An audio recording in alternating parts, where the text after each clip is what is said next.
You're out there. You're just confident. Once more, watch. A few months ago, I made a video titled How to Start Doing Pickup, in which I went over the topic of desensitization and how you need to desensitize yourself before you start actually getting the results that you desire with women. In this video, I want to get deeper.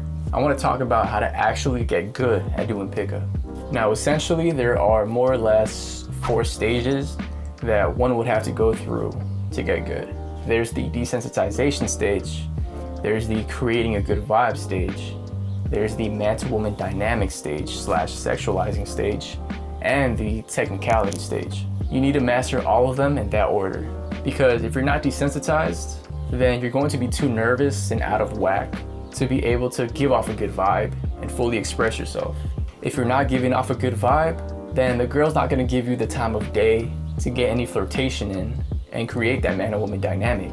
If you don't create a man-to-woman dynamic and sexualize, then the girl's not gonna feel that genuine attraction towards you, and it's just gonna end up friend-zoning your ass. Then if you do go ahead and try making a move or pulling, it's just gonna come off as awkward and uncalibrated, and you're just gonna scare her off.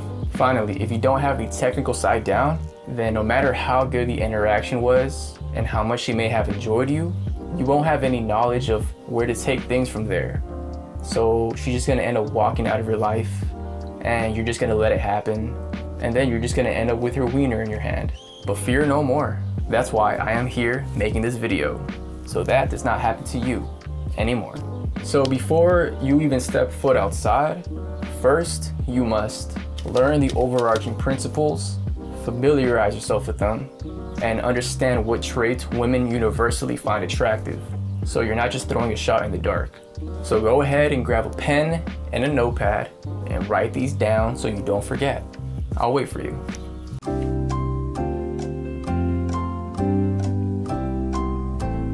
You back? Leadership, independence / non-neediness, intelligence, confidence. And under that same umbrella of confidence, things that convey confidence would be strong eye contact, a calm demeanor, a slow-paced and relaxed but projective voice with breaking rapport tonality, aka down talk, being unapologetic, being free associative. So now that you have those written down, I want you to look them over every day and analyze them. See where they would all come into play in an interaction and how you can incorporate them into your own personality. Number 2, desensitize. I already have a video on this, so I'm just gonna skim through this. But in this stage, don't focus on getting a phone number or pulling or even getting a girl to like you. This stage is for you to get comfortable talking to strangers and facing your fears. It's where you learn to let go and embrace who you are and build that mental callus so you truly stop giving a f what people think of you. That's the main objective for this stage.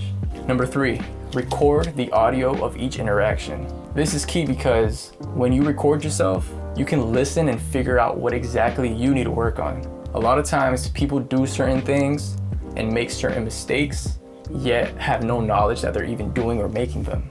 These are called blind spots. This is why people are typically surprised when they listen to recordings of themselves. They'll be like, is that what I actually sound like? Or wow, I never realized how much I slur my words. Or wow, I talk really fast. So recording yourself will allow you to be fully aware of these blind spots so you can fix the root problem that is actually preventing you from having a solid interaction. If you don't already have a set of earphones, you can literally find some on Amazon for like 10 bucks. Just make sure that they have a built-in microphone. Connect them to your phone and open up an audio recording app, and then just have your earphones dangle from your shirt and you're good. Number 4, focus on one thing at a time. Once you have a good idea of what you need to work on, pick only one of those things and focus solely on improving that one thing when you go out. Dedicate the entire day game session to improving that one thing. So if, for example, one of those things is you need to speak louder, then whenever you're in set, the only thing that should be on your mind is speak louder. Forget getting her phone number, forget making a good impression, just develop the habit of speaking louder. That's all you should be caring about in that moment. Once you feel like you've improved that quality, then move on to the next thing that you need to work on and do exactly the same thing. And I promise you, you're gonna notice a huge difference in your game in a short amount of time. Number 5, field reports. This goes hand in hand with recording audio. Field reports allow you to Really think back to the interaction and point out the things that you did well and should keep doing, and things that you need to stop doing and improve on. It helps make things much more clear for you, which will help you make better decisions for the next time you go out. Here's an example of a field report, just so you have an idea. The left column is things I did well, and the right column is things I need to improve on. Number 6, put yourself in every type of situation imaginable and learn to handle all of them. More often than not, guys who have been doing pickup for quite some time end up complaining that they reach a plateau. They claim to be doing everything right, but for some odd reason, they're not progressing. That's because most guys get too comfortable doing the same thing over and over again. It's one thing to be repetitive for skill development.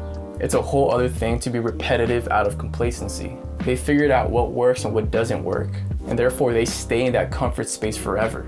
They never push boundaries beyond what they currently know. So in order to avoid a plateau, it's important to always be putting yourself in situations that most people end up avoiding and learn to handle every situation. For instance, approaching girls in line, approaching girls in loud environments like nightclubs, approaching girls with parents, approaching girls with guys next to them, and the list goes on. Doing so forces you to find a solution to every situation, and in return will open up more opportunities for you, as well as really develop your social competency. So whatever challenges arise, you know exactly what to do and how to make it work to your advantage. Number 7, go out consistently. Because remember, repetition is the mother of skill. The more you do something, the more familiar it becomes to you, and the better you become at it. Humans are creatures of habit, so make pickup a habit by going out consistently. As a beginner, I would say anywhere from 3 to 5 days a week for at least 1 to 2 hours each day. As you progress, that'll just turn into you going about your day, running errands, working, grocery shopping, and just approaching any girl that you just see that you find attractive. At the end of the day, you can watch all the infields in the world, but if you're not consistently going out and applying what you learned and getting that first-hand experience, you're not gonna get anywhere. You gotta get out there and take action. So go out and make mistakes, embrace those mistakes, and learn from them. Because remember, there's no failure, only feedback. You're gonna look back one day and be so glad that you put yourself through those embarrassing and harsh moments. I promise you that. Alrighty, that's the end of this video. Thank you guys for watching this video. I extend my gratitude towards you. And if you're a recurring viewer, I love you. And if you're new to the channel, consider subscribing if you found this interesting and you learned something. So till next time, adios mis amigos.